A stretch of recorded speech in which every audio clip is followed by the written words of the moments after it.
My brethren, I reiterate that as holders of the priesthood of God, it is our duty to live our lives in such a way that we may be examples of righteousness for others to follow. As I pondered how we might best provide such examples, I thought of an experience I had some years ago while attending a stake conference. During the general session, I observed a young boy sitting with his family on the front row of the stake center. I was seated on the stand.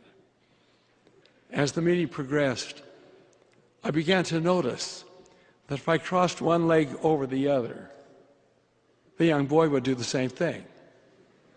If I reversed the motion and crossed the other leg, he would follow suit.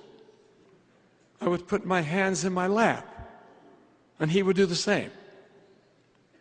I rested my chin in my hand, and he also did so. Whatever I did, he would imitate my actions.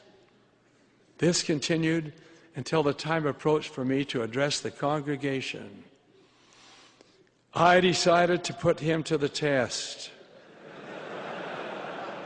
I looked squarely at him, certain I had his attention, and then I wiggled my ears.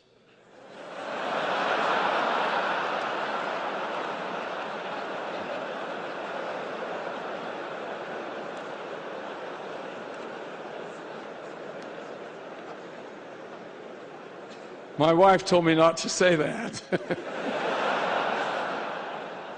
He made a vain attempt to do the same, but I had him. He just couldn't quite get his ears to wiggle.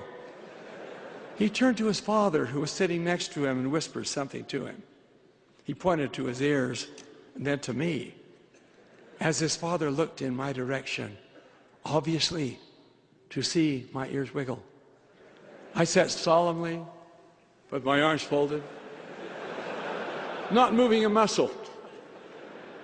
The father glanced back skeptically at his son, who looked slightly defeated. He finally gave me a sheepish grin, shrugged his shoulders. I thought about that experience over the years as I've contemplated how, particularly when we're young, we tend to imitate the example of our parents, our leaders, our peers.